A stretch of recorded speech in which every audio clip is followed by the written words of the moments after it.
英国灵媒帕克在2026年4月再次发出了他的最新预言，而这一次他的目光直接锁定在了东亚这块火药桶上。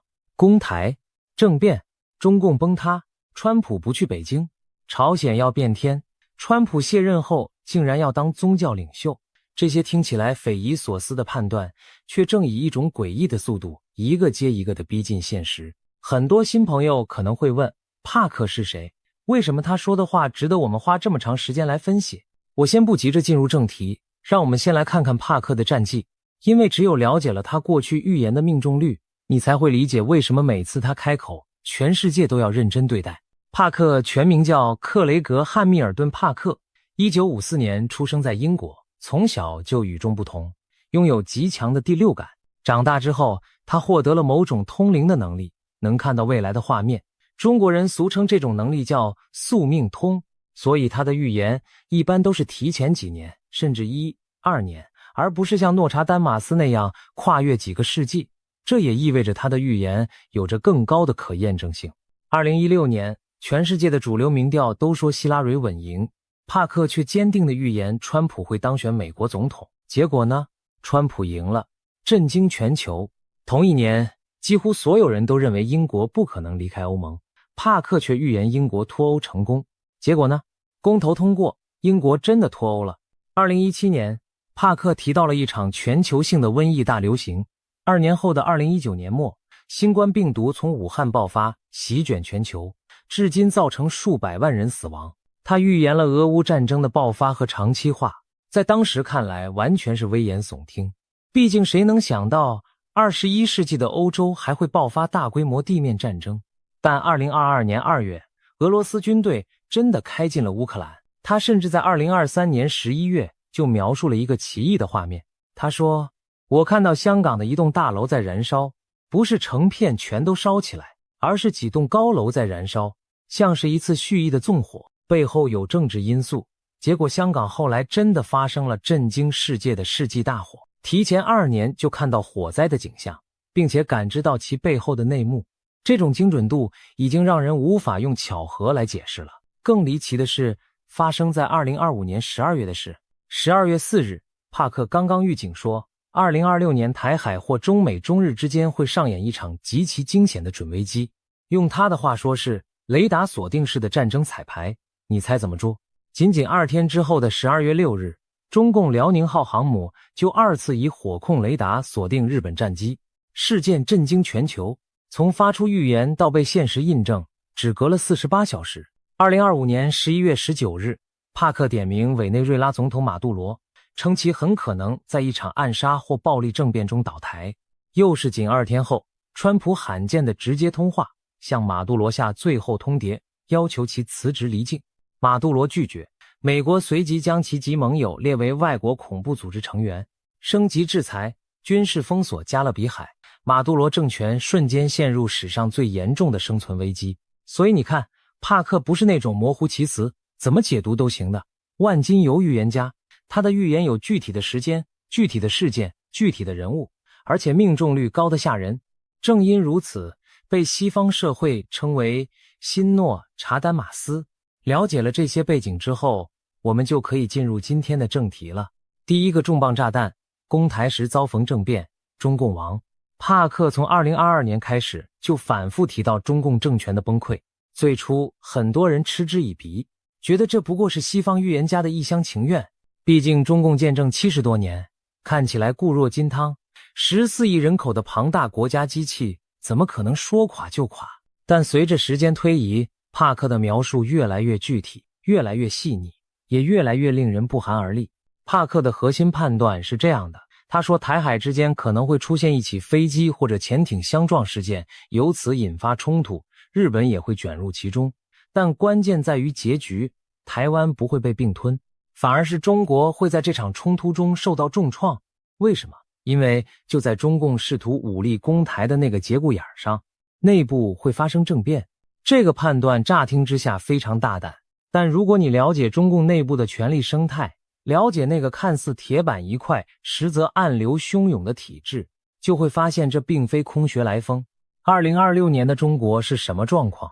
经济持续下行，这不是某个季度的波动，而是结构性的衰退。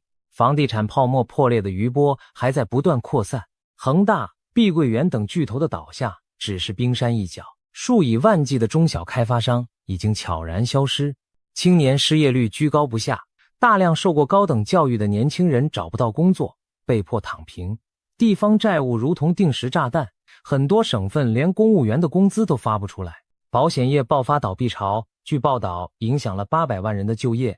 在这种经济困境之下，习近平的权力虽然看似牢不可破，但帕克早在2025年就预言他的健康状况会在2026年明显恶化，政治与身体的双重衰退同步展开。帕克甚至更早的时候就预言过习近平可能在2027年前下台，一位高级官员可能会神秘失踪或死亡，基础设施可能发生重大事故，也许是铁路事故，也许与三峡大坝有关。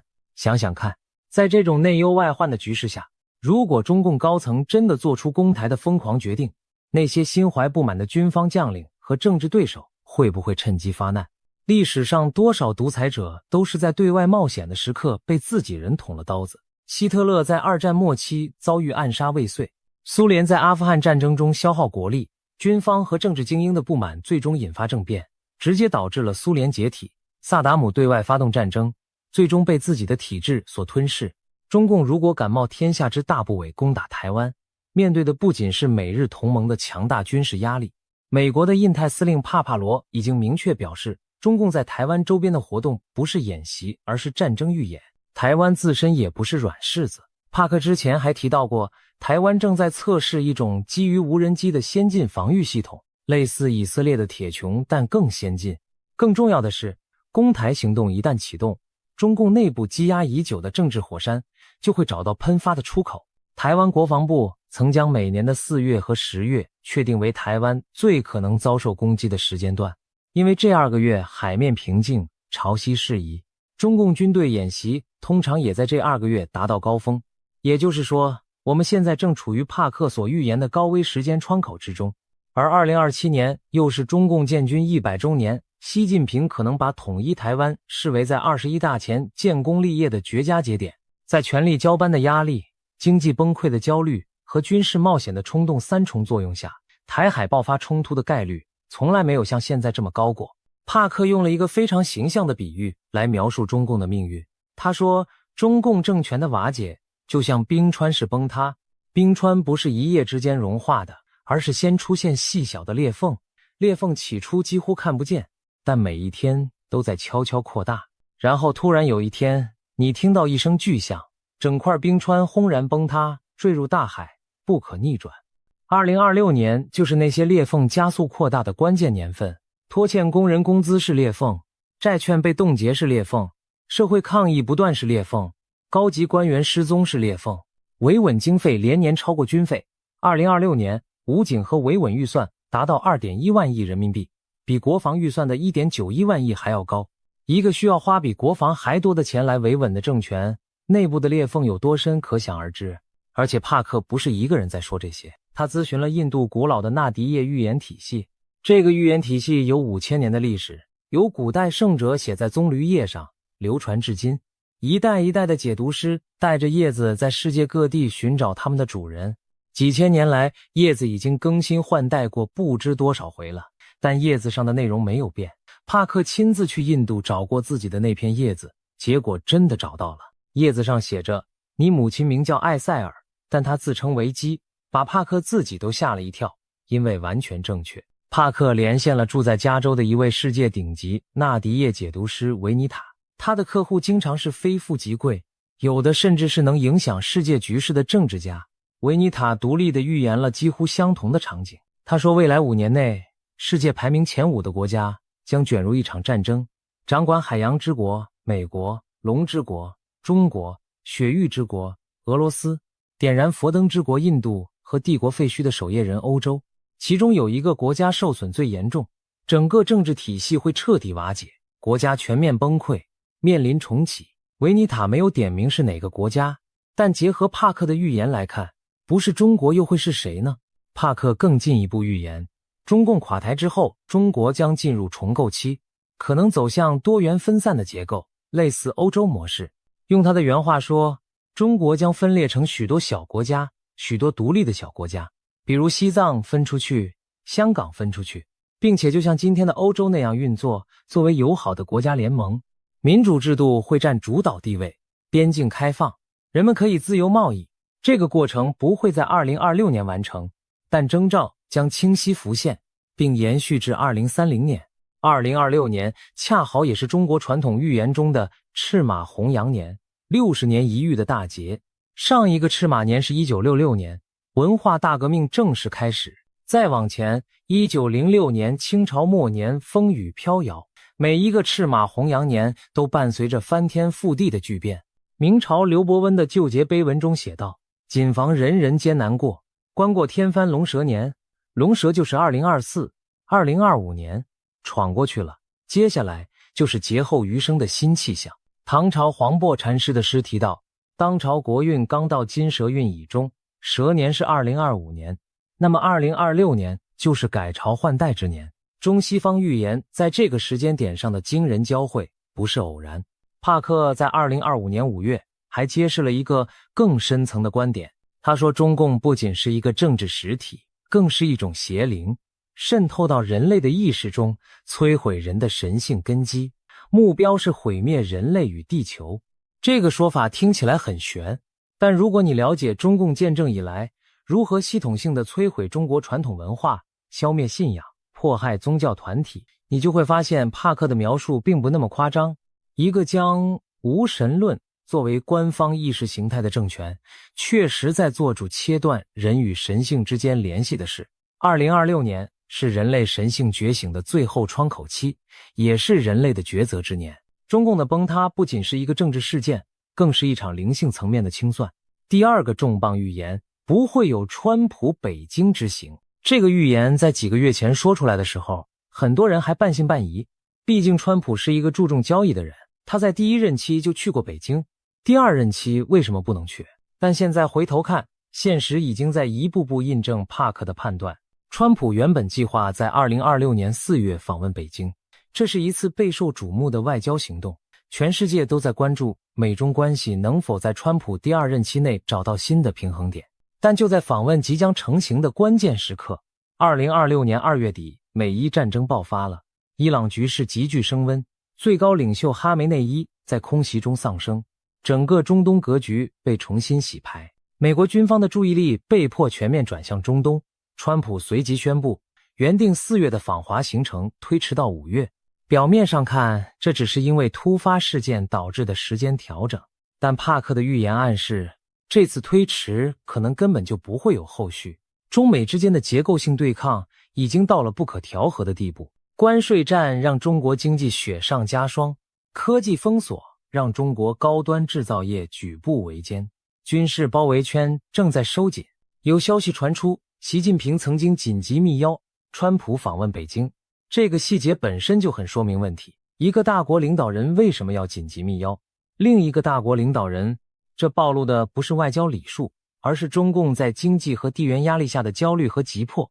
习近平急需一次与川普的会面来缓解压力，但川普团队显然不急，他们更愿意保持压力，让对手先出牌。而且帕克预言了2026年8月22日前后，川普可能会遭遇另一次暗杀危机。印度占星师维尼塔独立地看到了同样的信号。那天太阳和基督星重合，代表权力和损失的碰撞。帕克说川普会安然度过，他是打不死的小强。但在持续的安全威胁下，一次前往对手国家的高风险外交访问，从安保角度来说几乎是不可能的。所以帕克说不会有川普北京之行。即便川普最终以某种形式与中方接触，核心判断仍然成立，中美对抗的大势已不可逆转。旅澳学者袁宏兵也分析到，无论王毅去朝鲜访问，还是怂恿巴基斯坦插手美国和伊朗停战，都是为了在川普可能访问北京之前营造一种表面和谐的气氛。但这种表面功夫能骗得了谁呢？川普是什么人？他看重的是实际利益和力量对比，不是外交辞令。在中共持续对台湾施压，在全球范围内挑战美国利益的大背景下，一次和谐的北京之行不仅不现实，而且会被川普自己的支持者视为软弱的表现。第三个令人震惊的预言，朝鲜变天在即。帕克对独裁政权的预言一直有着惊人的命中率。委内瑞拉的马杜罗，伊朗的政权更迭，古巴的动荡，他几乎都提前精准地点了名。他的预言中有一个反复出现的主题：独裁者排队倒台。在中共开始冰川式崩塌的同时，那些被视为中共小兄弟的红色政权也会接连变天。朝鲜就是这张多米诺骨牌上非常关键的一块。从最近的情报来看，朝鲜半岛的局势确实正在发生微妙而深刻的变化。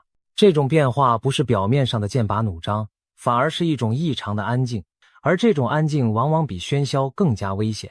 2026年2月底美伊冲突爆发以来，朝鲜的表现让所有观察者都感到意外。根据韩国国家情报院的消息，朝鲜似乎正在刻意疏远其长期盟友伊朗。要知道，朝鲜和伊朗的军事合作由来已久，导弹技术、无人机零件很多都是通过朝鲜这个管道流向伊朗的。但现在自美伊冲突爆发以来，朝鲜没有向伊朗运送任何武器或物资。更耐人寻味的是外交礼仪上的失礼。伊朗最高领袖哈梅内伊在空袭中丧生后，朝鲜没有发表任何公开的哀悼声明。新任最高领袖上台时，朝鲜也没有发出祝贺。这种外交上的沉默，声量反而比任何声明都大。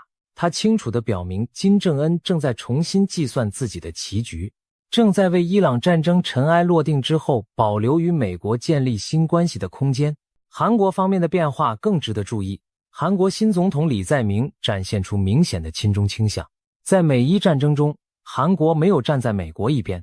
李在明就韩方无人机入侵朝鲜事件向平壤表示遗憾。金正恩的妹妹金宇正罕见的回应，称李在明的态度非常幸运且明智。这与朝鲜多年来动不动就用核弹威胁的强硬风格形成了戏剧性的反差。但朝鲜也没有完全放弃武力展示。就在李在明释放善意的隔天，朝鲜连续2天向东部海域发射不明飞行器，一边微笑一边亮拳头。金正恩在试探各方底线。中共外交部长王毅在4月9日至10日紧急访问朝鲜，背后至少有4层算计：第一，为习金峰会做准备；第二，调整向伊朗输出军事技术的管道，在川普可能访北京前做姿态；第三，利用李在明的亲中倾向来瓦解美韩同盟；第四，确认金正恩到底在想什么，因为中共也感受到了金正恩离心的危险信号。但帕克的预言告诉我们，当中共自身开始崩塌，朝鲜这个长期依附的政权就会失去最大的靠山和经济命脉。没有了中共的粮食援助、石油供应和政治庇护，朝鲜那个脆弱的体制能撑多久？金正恩最近的一系列外交动作，与白俄罗斯卢卡申科峰会，对韩国释放善意，疏远伊朗，保留对美空间，所有这些都可以解读为他已经提前感知到了巨变的脚步，正在拼命为自己寻找退路。但当历史的车轮开始碾压，个人的小算盘往往是徒劳的。帕克曾在2024年的预言中特别提到，北韩是网络攻击的幕后黑手。他感觉有个巨大的网络攻击已经开始了，目标就是银行的网络，骇客会入侵你的账户，转走你的钱，而背后的黑手很可能是北韩。这说明朝鲜虽然经济落后，但在网络战方面有着不可忽视的能力。当这个政权走到末路的时候，他会不会孤注一掷发动大规模网络攻击？这是帕克特别提醒大家注意的风险。他说，一定要把电脑中的资料做本地备份，而且要离线保存。第四个最具戏剧性的预言，川普第3任后向宗教领袖转型。这个预言初听令人匪夷所思，川普宗教领袖，那个以房地产大亨身份闻名天下的男人，怎么可能成为精神导师？但帕克的解释有着出人意料的逻辑。首先，什么是第3任期？帕克明确表示，这不是川普修改宪法强行上位。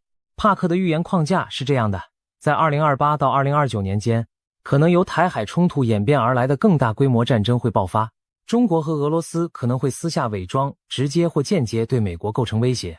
这场危机会导致2028年的美国大选无法正常进行。在战时或紧急状态下，川普可能以非常规的方式延续执政，历史上的先例是罗斯福在二战期间打破惯例连任4届，但对帕克来说，川普的政治生涯只是故事的上半部分。帕克在2024年11月的预言中原话是，川普在任期结束后会成为宗教类型的人物，带领人们回归信仰。放在帕克更大的宇宙观中理解，这就不突兀了。帕克认为人类正站在文明转折点上，世界上正在发生的一切，政治动荡、经济危机、战争冲突，都是人类文明从旧秩序向新秩序转型的阵痛。在这个转型过程中，需要有人站出来，不是作为政治家，而是作为灵性的引领者，带人类走过最黑暗的时刻。回想川普的人生经历，2024年暗杀未遂事件中，子弹擦耳而过，仅差几毫米就要命。他站起来满脸是血，却握拳高喊，战斗震撼全世界。从2024年起，他已躲过至少3次暗杀。这种反复与死神擦肩而过的经历，一定会从根本上改变一个人对生命和使命的理解。川普自己也多次说，是上帝救了我，我活下来是有使命的。纳迪叶预言也描绘了类似图景。维尼塔说，在这个动荡时代，许多心灵觉悟很高的人会出现，称自己为觉悟者。他们不会滥用能力，会用它来帮助世人。在他们带动下，一场全球觉醒即将到来。同时，一个十分伟大的人会出现，他是黑暗邪恶势力的终结者。帕克似乎暗示川普可能会在这个灵性觉醒浪潮中扮演某种重要角色。历史上不乏强权人物晚年转向宗教的先例。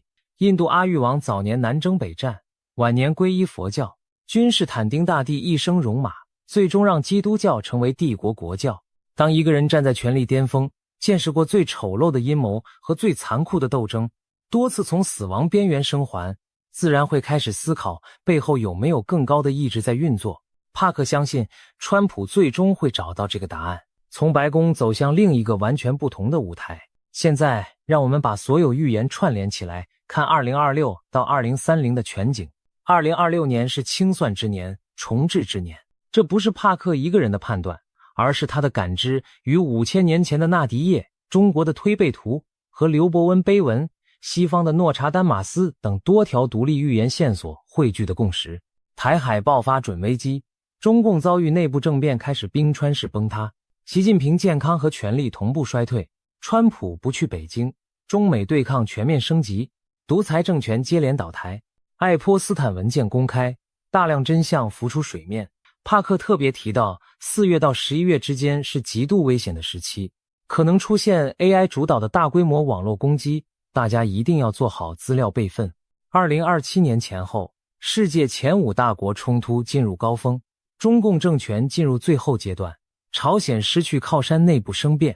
2028到2029年，国际格局根本重组，中国开始分裂和重构，川普以非常规方式延续执政。2030年前后，旧秩序崩塌完成，新秩序开始建立，中国走向多国联盟模式，川普开始向宗教型领袖转型，全球灵性觉醒浪潮到来。维尼塔的话最为精辟，一个世界正在崩塌的同时，另一个世界正在崛起。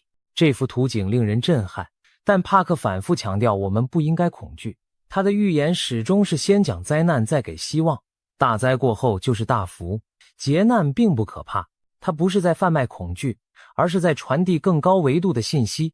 人类的未来最终是光明的。帕克引用纳迪叶的核心教导说，灾难来自因果报应产生的业力，但只要我们愿意改变，追随正义，追随神，神就会改变安排。他研究阿卡西记录后发现，记录中的内容是由人的意识和行为书写的，所以它是活的。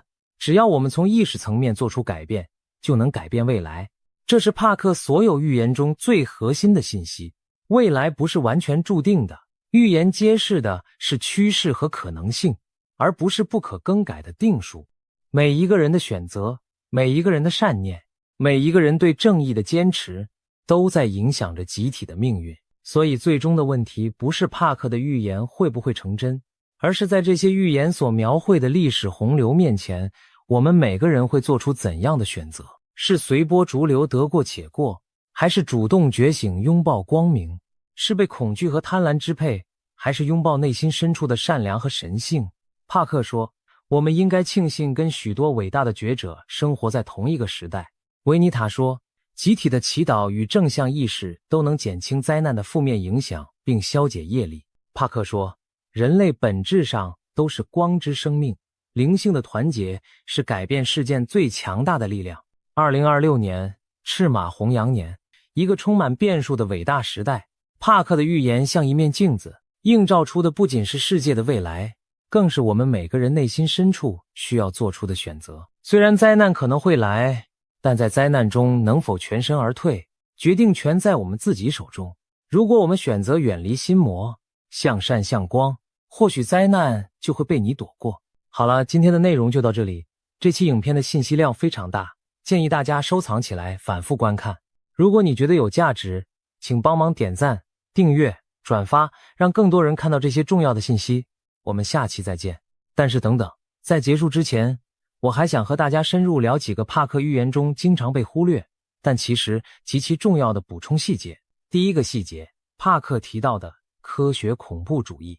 这个概念在帕克2026年的预言中被反复提及。什么叫科学恐怖主义？简单来说，就是利用先进科技来制造恐怖和破坏。帕克特别警告说，未来的战争中很可能会出现一场由人工智能主导的大规模网络攻击。这不是普通的骇客入侵，而是一种有组织、有国家力量支持的系统性破坏。帕克特别强调，大家一定要把电脑中的资料做本地备份，而且一定要离线保存。为什么？因为在这场网络战中，攻击者会破坏云端设备，盗取个人资料。我们现在太依赖云端了，照片放在云端，文件放在云端，工作资料放在云端。一旦云端被攻破，我们就什么都没有了。这个警告在2026年的今天来看格外有现实意义。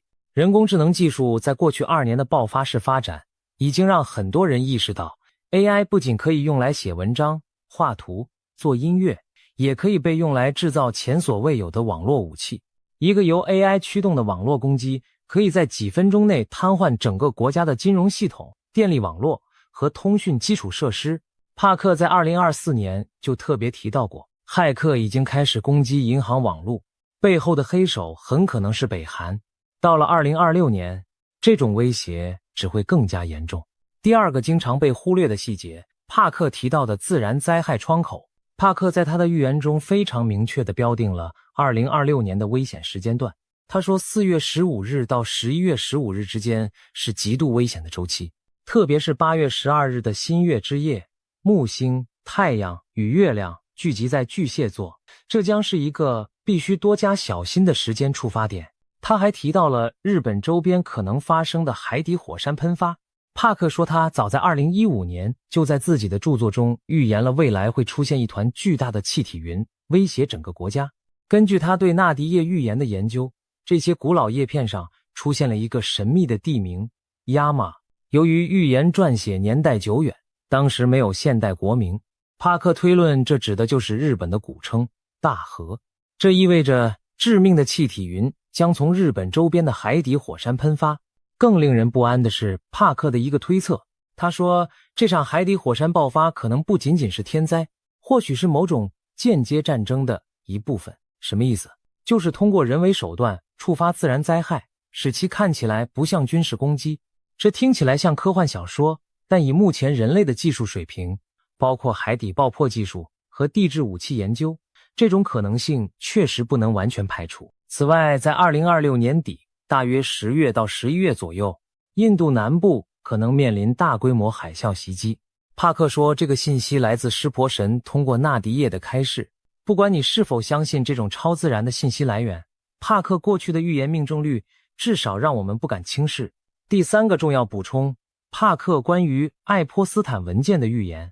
帕克说，2026年也是真相之年，大量谎言被揭穿，诉讼、档案、秘密接连曝光。而爱泼斯坦文件只是开始。对于那些不熟悉这个名字的朋友，杰弗里·爱泼斯坦是美国著名的金融家和性犯罪者，他与全球顶级政治人物、企业家和名流有着千丝万缕的联系。他在2019年狱中自杀身亡，但很多人认为他是被灭口，因为他手中握有太多大人物的黑材料。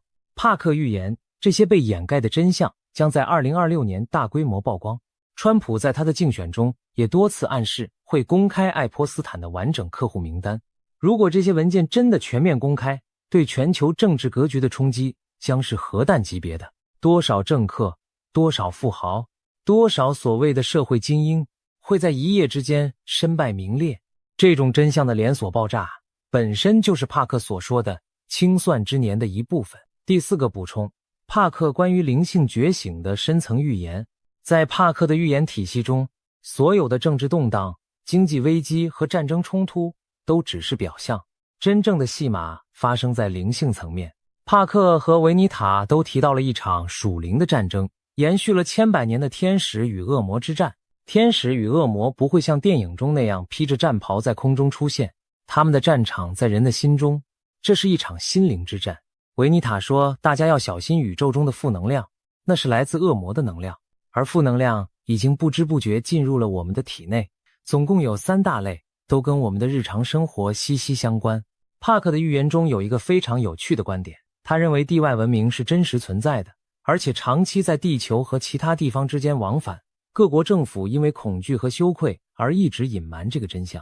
他认为2026年可能也是大揭露之年，更多关于 UFO 和外星文明的真相将浮出水面。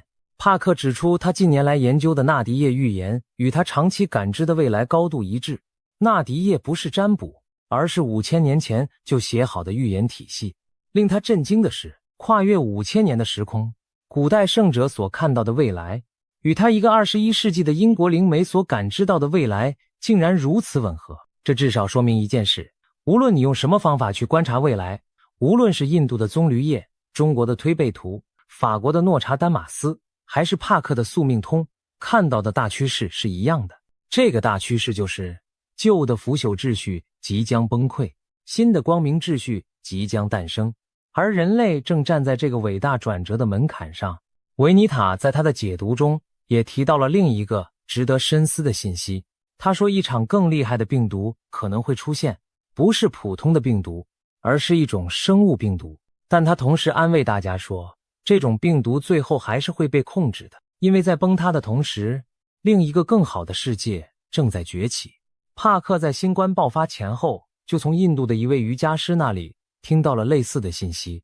那位瑜伽师有时会进入与神灵沟通的状态，神灵告诉他，新冠不止一次，未来还会出现第2次更危险的病毒。这些信息综合起来，描绘出一幅宏大而震撼的图景。2026年到2030年的这段时间，不是世界末日，而是旧世界的末日和新世界的黎明。在这个过程中，独裁政权会崩溃，腐败体系会被清算，被隐瞒的真相会被揭露。但同时，人类的灵性会觉醒，新的领袖会出现，更公平、更自由的秩序会被建立。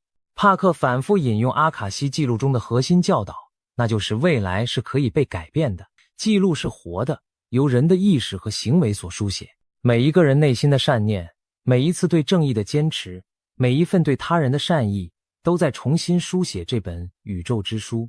灾难的烈度可以被减轻，苦难的范围可以被缩小，只要足够多的人选择站在光明的一边。帕克说，我们不应该把他的预言当作恐吓，而应该把它们当作一份路线图，一份告诉我们未来可能走向何方的路线图，同时也告诉我们，我们的选择能够改变旅程的终点。在这个赤马红羊年，在这个清算之年，在这个人类命运的十字路口，帕克给出的终极建议其实非常简单：做好事，向神祈祷。不管你信什么宗教，不管你来自哪个文化，这2件事是所有伟大智慧传统的共识。善行积累功德，祈祷连接神性。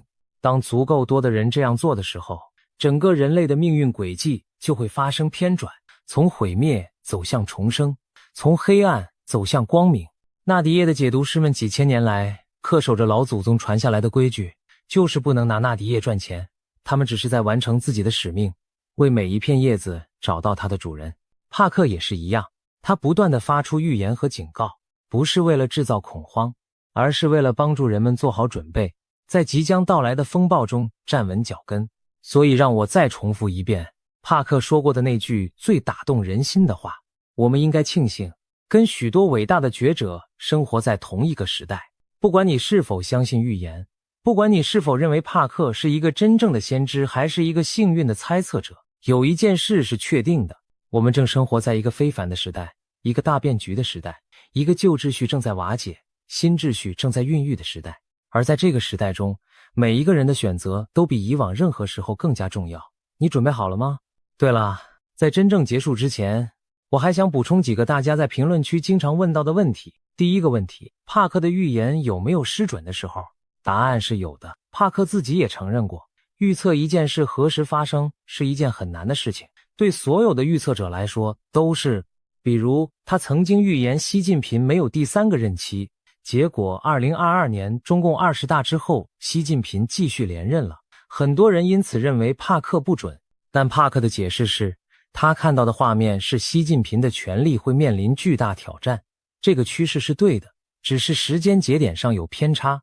后来网上确实开始流传习近平身患重病的消息，帕克也因此从墙外红到了墙里。他还曾经以为台湾危机会在2024年出现，后来承认自己可能完全错了，但他依然坚持认为台湾会出问题，只是时间点需要调整。到了2026年，台海局势确实比2024年要紧张得多。美国印太司令帕帕罗公开表示，中共在台湾周边的活动已经不是演习，而是战争预演。中共的军演频率和规模都在急剧增加，很多都是临时性的演习，已经超出了例行性军事演习的范畴。所以帕克的预言并不是100%精准的，特别是在时间节点上，但他对大趋势的判断几乎没有出过大错。英国脱欧，川普当选，新冠疫情，俄乌战争，香港大火，辽宁号雷达锁定事件，马杜罗危机，这些都是大趋势上的精准命中。就像他自己说的，他看到的是一幅幅画面，画面的内容是清晰的，但画面出现的具体时间有时候会有偏差。第二个常见问题，为什么帕克的预言总是和中国有关？他是不是对中国有偏见？这个问题很多中国观众都会问。帕克自己的解释是，他看到的画面就是这样的，他无法选择看到什么，不看到什么。而且他多次强调，他不是在针对中国人民，中国人民是伟大的，中国文化是辉煌的，他针对的是中共这个政权。帕克认为中共政权是压在中国人民身上的一座大山，当这座山被搬走的时候，中国人民将迎来真正的自由和繁荣。从另一个角度来看，帕克如此频繁地预言中国局势，恰恰说明中国在他的灵视中占据着极其重要的位置。未来10年世界局势的走向，在很大程度上取决于中国发生什么。如果中共真的如帕克所言发生冰川式崩塌，那么从全球地缘政治到国际贸易，从能源市场到供应链格局，一切都会被重新洗牌。这不是偏见，而是中国在当今世界格局中的客观分量决定的。而且帕克的预言不仅针对中国，他同样预言了伊朗的革命、古巴的变天、英国的金融危机和政治动荡、美国国内的移民危机和社会分裂、欧洲的衰落、俄乌战争的走向。他的视野是全球性的，只是中国部分因为涉及的内容最爆炸性，所以在华语世界传播最广。第三个问题，我们普通人能做什么？面对这么多惊天动地的预言，很多人会感到无力。世界大事岂是我一个小人物能改变的？帕克和维尼塔的回答是，你不需要改变世界，你只需要改变自己。纳迪叶的核心教导非常简单，做好事，向神祈祷，只有这2种办法可以改变你的命运。不需要你去做什么惊天动地的大事，日常生活中的每一个善意的选择都算数。帮助需要帮助的人，对他人诚实和善良，远离那些消耗你正能量的人和事，在心中保持对更高力量的敬畏和连结。帕克特别提到了几个实际的建议。第一，做好电脑资料的本地离线备份，以防网络攻击。第二，关注自己的身心健康，保持良好的免疫力，因为未来可能还会出现新的病毒。第三，保持灵性上的开放和成长，无论你信什么宗教或者不信教，都要保持对善良和正义的追求。第四，不要被恐惧支配。帕克说，灾难确实会来，但恐惧本身就是最大的灾难。当你活在恐惧中的时候，你已经在为负能量添砖加瓦了。维尼塔的建议更加直接，他说，我们要小心3大类负能量。第一类是来自不健康饮食和生活方式的负能量，第二类是来自负面信息和媒体的负能量，第3类是来自有毒人际关系的负能量。远离这3类负能量，你就已经在为自己和整个世界做出贡献了。帕克说过一句话让我印象特别深刻，他说，如果你渴望去天堂，天堂就在你心里。人生就像是一场旅程，最终归于神。要是我们都用这样的心态去看问题，一切都会豁然开朗。战争啊，灾难啊，对我们来讲都不重要了。重要的是，我们在这场旅程中选择了什么，成为了什么样的人。我知道很多人看完这期影片之后可能会有2种反应，一种是嗤之以鼻，觉得这都是迷信和胡说八道，另一种是焦虑不安，觉得天要塌了怎么办。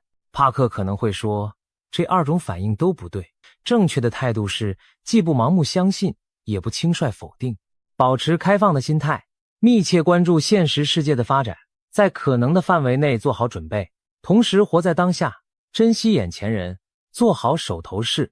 预言的价值不在于它是否100%准确，而在于它为我们打开了一扇观察世界的不同窗口。透过帕克这扇窗，我们看到的是一个正在经历巨变的世界，一个旧秩序正在瓦解的世界，但同时也是一个新希望正在孕育的世界。最后，让我用帕克在他几乎每一次预言结尾都会说的那句话来结束今天的影片：大灾过后就是大福。不管2026年接下来会发生什么，不管帕克的预言有多少会被现实印证，有一件事我是确信的，只要我们选择善良，选择正义，选择光明，我们就已经站在了历史正确的一边。而站在正确一边的人，从来不会被时代所辜负。